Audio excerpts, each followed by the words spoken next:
प्राध्यापक PS गायकवाड ज्ञानोपासक कनिष्ठ महाविद्यालय जिंतूर जिल्हा परभणी इयत्ता 12वी विज्ञान आणि इयत्ता 12वी कला शाखेय विद्यार्थ्यांसाठी समाजशास्त्रातील प्रकरण पहिले भारतीय समाजशास्त्राचा परिचय। मागच्या पिरियडमध्ये या भारतीय समाजशास्त्र परिचयामध्ये प्रस्तावना, प्राचीन भारत, मध्ययुगीन भारत याच्यावर आपण चर्चा केलेली आहे। तसेच धार्मिक श्रद्धा व विचार प्रणाली। मित्रांनो, आज भारतीय समाजशास्त्राचा परिचय यामध्ये भारतीय स्त्रियांचे सामाजिक स्थान याबद्दल आपण माहिती घेणार आहोत।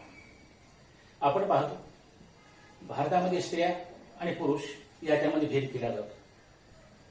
एवढंच नव्हे, असं आपण पाहतो स्त्रीचं समाजामध्ये स्थान हे दुय्यम आहे। स्त्री आपला समजली जाते। स्त्रियावर अनेक प्रकारचे अत्याचार, छळ, प्रवृत्तीची वागणूक दिली जाते। हे करत असताना जसं आपण पाहतो भारतीय स्त्रियांच्या समाजामध्ये काय स्थान आहे आणि समाजामध्ये स्त्री आणि पुरुष जेव्हा समाजात जीवन जगत असताना स्त्री ही पुरुष हे अर्धांगिनी असते। स्त्री ही एखाद्या पित्याची मुलगी असते। स्त्री एखाद्या व्यक्तीची बहीण असते। या सर्व गोष्टीचा विचार करत असताना भारतीय समाजामध्ये स्त्रियांचे सामाजिक स्थान काय हे पाहत असताना पूर्व वैदिक काळात स्त्रियांचे सामाजिक स्थान स्त्री आणि पुरुषाचे उच्च होते। स्त्रियांना शिक्षणाचा अधिकार होता। स्त्रियांना बरोबर जसं आपण पाहतो काम करत असताना, कार्य करीत असताना जसं आपण पाहतो त्यांना मानाचं स्थान दिलं जात होतं। परंतु हे कालांतराने जसं आपण जास्त कारखान्याचा जसं आपण पाहतो हा जास्त झाला नाही। आणि एवढंच म्हणजे असं पण त्यावेळेस वेदामध्ये शिक्षण घेण्याची मुभा होती। स्त्रियांनी वेदामध्ये शिक्षण घ्यावं, उच्च शिक्षण घ्यावं, प्राथमिक शिक्षण घ्यावं, माध्यमिक शिक्षण घ्यावं आणि पुढे जावं असा दृष्टिकोन होता। आणि मग समाजामध्ये असं पाहतो वेदामध्ये जसं आपण पाहतो विद्या प्राप्त झालेल्या स्त्रियांना समाजामध्ये स्थान मानाचं होतं। आणि स्त्रियाकडे जसं पाहतात समाजातील लोकांचा चांगला दृष्टिकोन होता। आणि समाजामध्ये जसं आपण पाहतो स्त्रियांचे स्थान जसं आपण पाहतो चांगल्या प्रकारचे होते। स्त्री शिकू लागले, पुढे जाण्याचा प्रयत्न करू लागले। आणि दिवसेंदिवस जसं आपण पाहतो अशा स्त्रियांचे जसं आपण पाहतो त्या काळामध्ये की जेणेकरून जसं आपण पूर्व वैदिक काळामध्ये दोन प्रकार आहेत पाळले जात होते। एक आहे सदैवविद्यू म्हणजे उपनयन संस्कार होऊन, सदैवविद्यू म्हणजे उपनयन संस्कार होऊन जे स्त्री स्वघरी न जाता विवाह करून आपल्या पतीच्या घरी जायचे आणि त्या ठिकाणी गेल्यानंतर स्त्रियांना सुद्धा जसं आपण पाहतो मानाचं स्थान मिळायचं। आणि एवढेच समाजातील लोक स्त्री पुरुष सर्व जसं आपण पाहतो त्या स्त्रियाकडे पाहण्याचा दृष्टिकोन सुद्धा जसं आपण पाहतो काय वेगळा होता। लोक चांगल्या पद्धतीने जसं आपण पाहतो त्या स्त्रीकडे जसं आपण पाहतो पाहत असे। आणि दुसरा प्रकार आहे जसं आपण पाहतो की जेणेकरून ब्रह्मविधीने उपनयन संस्कार प्राप्त झाल्यानंतर वेदविद्या पारंगत झाल्यानंतर घेतल्यानंतर त्या स्त्रीने जसं आपण पाहतो काय करावं, अजन्म अविवाहित राहून समाजामध्ये कार्य करावं। समाजामध्ये जसं कार्य करत असताना जसं आपण पाहतो स्त्री असं पुरुष असं जसं आपण पाहतो त्यावेळी काळामध्ये सुद्धा जसं आपण पाहतो अशा 2 नंबरच्या प्रकारामध्ये सुद्धा जसं आपण पाहतो स्त्रियांकडे चांगल्या पद्धतीने पाहिलं जातं। आणि एवढंच नाही की यामध्ये जसं आपण पाहतो भारतीय समाजावर स्त्रियांचं स्थान काय होतं चांगल्या प्रकारे होतं। आणि एवढं जसं आपण पाहतो स्त्रिया वेद, उपनिषद, वेदविद्या एवढेच जसं आपण पाहतो कविता असतील, लेखन असेल, या सर्व गोष्टी करायच्या। आणि एवढंच नव्हे जसं आपण पाहतो याच्या माध्यमातून सहसा हल्लीच्या काळात म्हणलं जातं बालकाची पहिली जी शाळा असते त्याचं घर असतं आणि पहिली माता ही त्याची शिक्षिका ही आई असते। आणि मुलाचे संस्कार म्हणून मानलं जातं एखाद्या मुलावर किंवा मुलीवर जे संस्कार पडले जातात ते त्याच्या आई वडिलांचे की त्याच्या घरातील जसं आपण पाहतो की सुसंस्कृत जसं आपण पाहतो शिक्षण पद्धतीप्रमाणे किंवा आईच्या शिक्षणामुळे म्हणलं जातं। जसं आपण पाहतो महात्मा ज्योतिबा फुले म्हणले समाजामध्ये एक जर स्त्री शिकली कुटुंबातील तर सर्व घर सुशिक्षित होतं। आणि असं आपण पाहतो म्हणून शिक्षण बघतो शिक्षणाच्या माध्यमातून समाजामध्ये असं आपण पाहतो एवढंच म्हणलं जातं जगामध्ये शिक्षण हे तिसरा डोळा आहे। म्हणून एखादी माता असेल, पिता असेल किंवा एखादी गृहिणी असेल या सर्व जे असं आपण पाहतो लोकांना किंवा स्त्रियांना की समाजामध्ये असं आपण पाहतो मानस्थान शिक्षणाच्या माध्यमातून मिळून जातं आणि शिक्षण हे तिसरा डोळा म्हणून काय केलं जातं मानलं जातं। एवढंच म्हणजे असं आपण पाहतो यामुळे वेद परंपरा दाखल्या स्त्रिया या जसं आपण पाहतो याच्याकडे घोषा, लोकमुद्रा एवढंच नव्हे गार्गी, मैत्रिया आणि पंडिता नावाने जसं आपण पाहतो ओळखल्या जात होते. एवढंच नाही तर या सर्व गोष्टीचा विचार करत असताना स्त्रियांना जसं आपण पाहतो काशी अशा चांगल्या पद्धतीने जसं आपण पाहतो नावाने ओळखले जातात. हल्लीच्या काळात सरस्वती असेल, लक्ष्मी असेल किंवा अनेक गोष्टी उपमा स्त्रियांना दिल्या जातात. म्हणून जसं आपण पाहतो एवढंच नव्हे, स्त्री एखाद्या घरामध्ये काय असते की जनरली जसं आपण पाहतो काय असते लक्ष्मी म्हणून म्हणतात. म्हणजे असं आपण पाहतो पूर्वीच्या काळात किंवा वैदिक काळामध्ये स्त्रियांना शिक्षण झालं.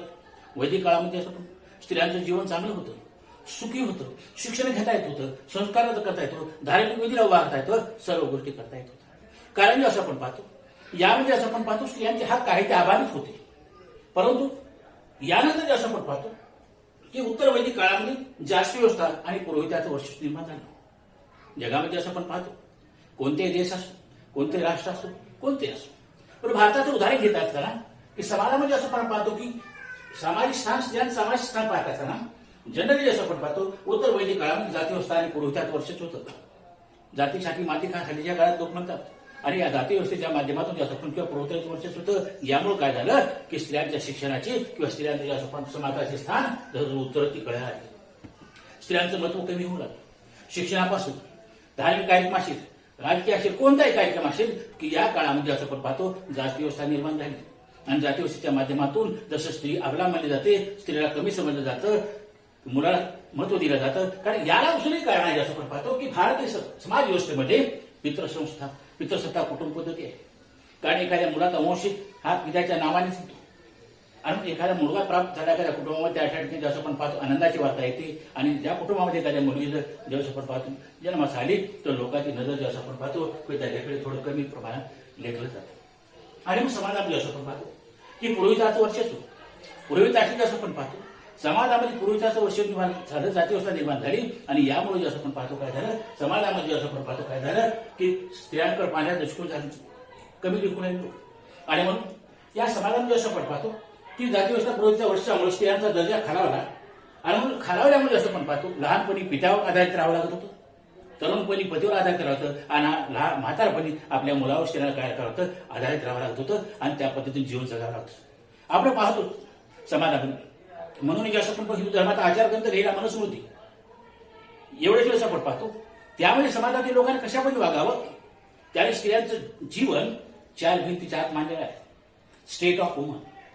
आणि 4 भिंतीच्या आत मानत असताना की स्त्रियांनी काय करावं की कोणतेही शिक्षण घेऊ नये, धार्मिक विधी करू नये, कोणत्याही जसं आपण पाहतो स्त्रियांना अधिकार नव्हता. आणि समाजामध्ये लोक जसं आपण पाहतो स्त्रियांच्याकडे पाहायला दृष्टिकोन वेगळा होता. आणि समाज व्यवस्थेमध्ये जीवन जगत असताना कशा पण जीवन जगावं हा दृष्टिकोन त्या ठिकाणी होता. आणि मग समाजामध्ये असं आपण पाहतो याच्यानंतर शिक्षण पद्धती या असं आपण पाहतो भारतीय समाजातील तर याचा दुसरा मुद्दा आहे शिक्षण पद्धती. म्हणून शिक्षणाच्या माध्यमातून जसं आपण पाहतो लोकांनी पुढे जावं आणि शिक्षण जसं आपण पाहतो म्हणजे जसं आपण पाहतो सर्वांगीण विकासाचं साधन म्हणून शिक्षणाकडे पाहिजे. माणसाचं जीवन जगत असताना माणसाला जसं आपण प्रगती करण्यासाठी एकच हाताने शिक्षण पाहिजे जातं. डॉक्टर बाबासाहेब आंबेडकरांनी म्हटलेलं आहे शिक्षण हे वाघिणीचं दूध आहे, जो भाषण करीत तो डरखळल्याशिवाय राहणार नाही, कुणाच्या पायथ्याला काय करणार नाही, बसणार नाही. आणि म्हणजे असं पण एवढंच नाही शिक्षणात तिसरा डोळा मानला जातो कारण शिक्षणातून प्रगती होत असते. आणि मग असं पण पाहतो एखादा शिक्षित व्यक्ती असेल तो कशा पण ओळखला जातो जसं आपण पाहतो की जनरली जसं आपण पाहतो त्याच्या शिक्षणावर हल्लीच्या काळात आपण पाहतो स्त्री असो पुरुष असो कोणत्याही जातीचा असो धर्मातील वंशात पद्धतीने एखादा मुलगा मुलगी असेल अगोदर त्याचं नाव आणि त्याचं शिक्षण विचारलं जातं. कारण समाजामध्ये असं पण शिक्षण व्यवस्था माणसाची प्रगती करण्यासाठी समाजाची प्रगती होण्यासाठी जसं आपण पाहतो त्या शिक्षणाचा प्रधान प्रसार झाला. आणि शिक्षण पद्धती म्हणजे असं आपण पाहतो वैदिक काळात ग्रंथाचे अध्ययन पण केले जात असे. आणि म्हणजे असं आपण पाहतो की करत असताना यजुर्वेदात स्त्री आणि पुरुष समान मानले जात होते, सर्वांना शिक्षणाचा अधिकार होता यजुर्वेद काळामध्ये. कारण जसं आपण पाहतो मुलांनी शिक्षण घ्यावं, मुलींनी शिक्षण घ्यावं. कारण जसं आपण पाहतो शिक्षण घेण्याचा जसं अधिकार सर्वांना होतो. पण पूर्वीच्या काळी जसं आपण पाहतो जनरली वैदिक काळामध्ये ग्रंथाचे अध्ययन केले जात असे आणि यजुर्वेदातील सर्व पुरुषांना स्त्रियांना जसं पण शिक्षणाचा हक्क होता. आणि मग हक्क असताना जसं पण पाहतो काय करावं स्त्रियांनी शिक्षण घ्यावं, मुलांनी शिक्षण घ्यावं, आपली प्रगती करावं आणि प्रगती करून जसं आपण पाहतो काय हवं प्राथमिक शिक्षण घ्यावं, माध्यमिक शिक्षण घ्यावं, उच्च माध्यमिक शिक्षण घ्यावं, पदव्युत्तर शिक्षण घ्यावं आणि पुढे जावं यासाठी मार्ग काय होते मोकळे होते. आणि जनरली असं आपण पाहतो की त्या काळात जसं आपण पाहतो शिक्षण घेत असताना की जसं आपण पाहतो हिंदू धर्माचा आचारग्रंथ म्हणजे असं आपण पाहतो जेव्हा त्या ठिकाणी वर्णव्यवस्था होती आणि या वर्णव्यवस्थेमध्ये ब्राह्मण,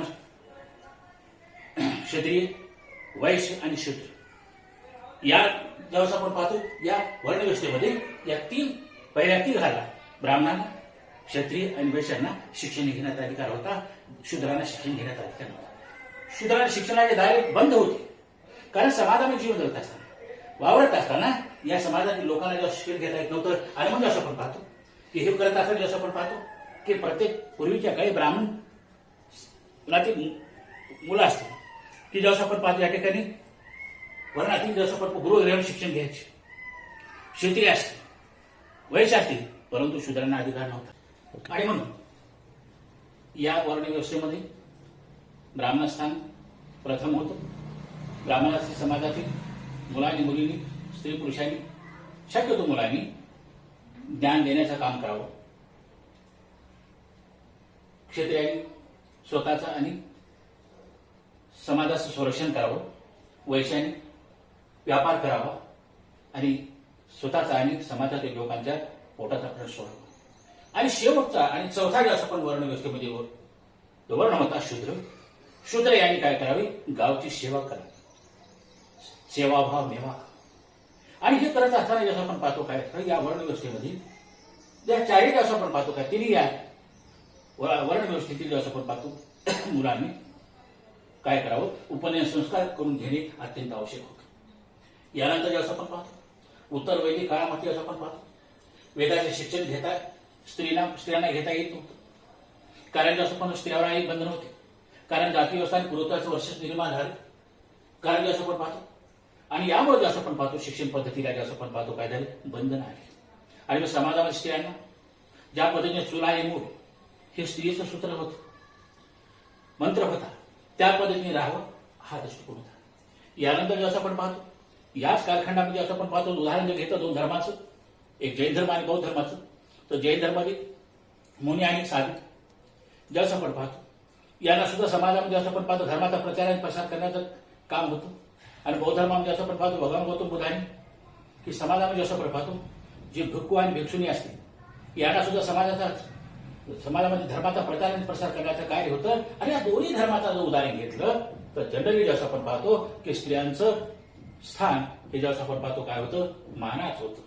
आणि एवढंच म्हणजे जसं आपण पाहतो स्त्रियांना जैन धर्मात असेल, बौद्ध धर्मात असेल जसं आपण पाहतो की एखादी साध्वी असेल की एखादी मुनी असेल यानं सुद्धा कशा पद्धतीने वागावं याचे जसं आपण पाहतो लोकांनी त्या पद्धतीने आचरण करावं आणि धर्माचा प्रचार आणि प्रसार करावा. आणि एवढंच म्हणजे असं आपण पाहतो बौद्ध धर्मामध्ये असं आपण पाहतो की जनरली असं आपण पाहतो की समाजामध्ये जीवन जगत असताना एखादे भिक्षू असेल किंवा जे असं आपण पाहतो भंते असेल किंवा भिक्षुणी असेल यानं सुद्धा समाजामध्ये असं आपण पाहतो काय करावं? प्रबोधन करावं आणि समाजातील लोकांनी बौद्ध धर्माचं तत्व सांगावं. आणि मग बौद्ध धर्मामध्ये असेल किंवा ख्रिश्चन धर्मामध्ये असेल किंवा जैन धर्मामध्ये असेल किंवा अनेक जे धर्म आहेत हिंदू धर्म असेल प्रत्येक धर्माचं तत्व जे असं आपण पाहतो काय होतं? त्या पद्धतीने होतं. आणि धर्माच्या तत्वाप्रमाणे लोकांनी वागावं आणि मग स्त्रियांना सुद्धा वागावं. मग स्त्रियांचा सुद्धा या जैन धर्मामध्ये आणि बौद्ध धर्मामध्ये हक्क जे असं आपण शिक्षणाचा हक्क अबाधित होता.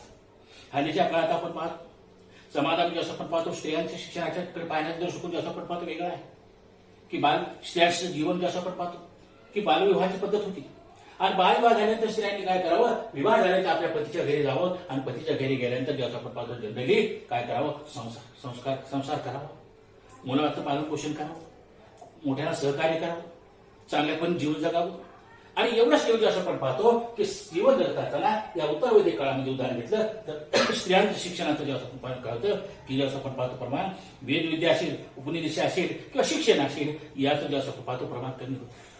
कारण आधुनिक काळाचं उदाहरण जे आपण घेतलं बालिक समाज घेतलं तर अनेक स्त्रिया जसं आपण पाहतो सावित्रीबाई फुले, माता रमाई, माता जिजाऊ या सर्वांचा जसा विचार करून जसं आपण पाहतो किंवा जसं आपण पाहतो यांच्याकडे पाहून यांच्या तत्वाचा विचार करून किंवा जसं आपण पाहतो त्यांच्या कार्याचा जास्त गौरव पाहून अनेक स्त्रिया कोणी डॉक्टर होत आहे, कोणी इंजिनियर होत आहे, कोणी शिक्षक होत आहे, कोणी पंतप्रधान होत आहे, कोणी राष्ट्रपती होत आहे, कोणी उपराष्ट्रपती होत आहे, मोठ्या होद्यावर जसं आपण पाहतो हल्लीच्या काळात स्त्रिया काय आहेत.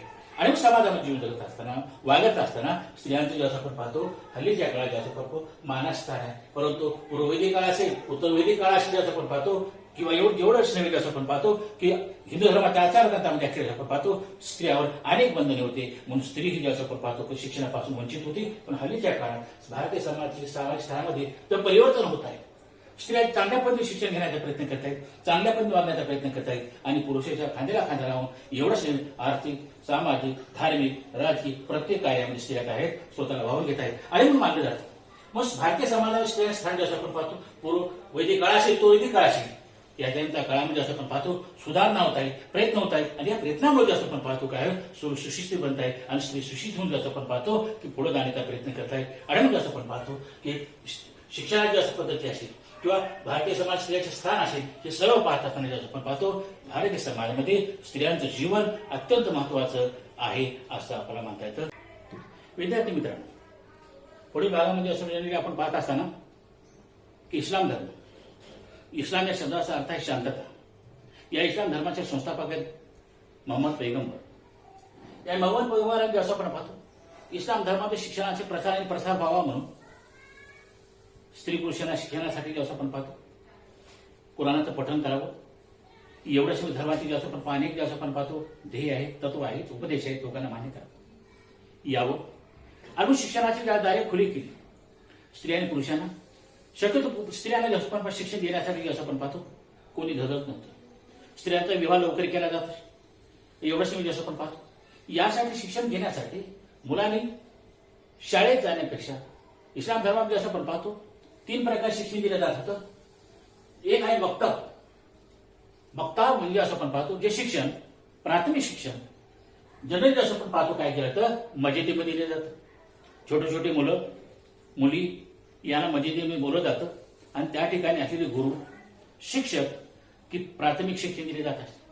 प्राथमिक शिक्षण जे आता 1ली ते 4थी असेल हे सर्व मुलांना जसं पण शिक्षण देत असताना गुरुजी त्या ठिकाणी शिक्षक मार्गदर्शन करत होते आणि इस्लाम धर्माचे तत्व असते. कोणते धर्माचे तत्व असतील शिक्षणाचा प्रसार व्हावा म्हणजे असं आपण पाहतो प्राथमिक शिक्षण त्या ठिकाणी दिले जात असे आणि मुलं सुद्धा जसं पाहतो मंत्रमुक्त होऊन जसं आपण पाहतो शिक्षण घेण्यासाठी दररोज मस्जिदीमध्ये काय करत होते जात होते.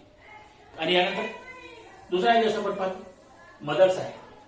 आपण आज पाहतो देशामध्ये जगामध्ये अनेक राष्ट्रांमध्ये अनेक मदरसे आहेत आणि या मदरशामध्ये जसं आपण पाहतो मुलांना शिक्षण दिलं जातं.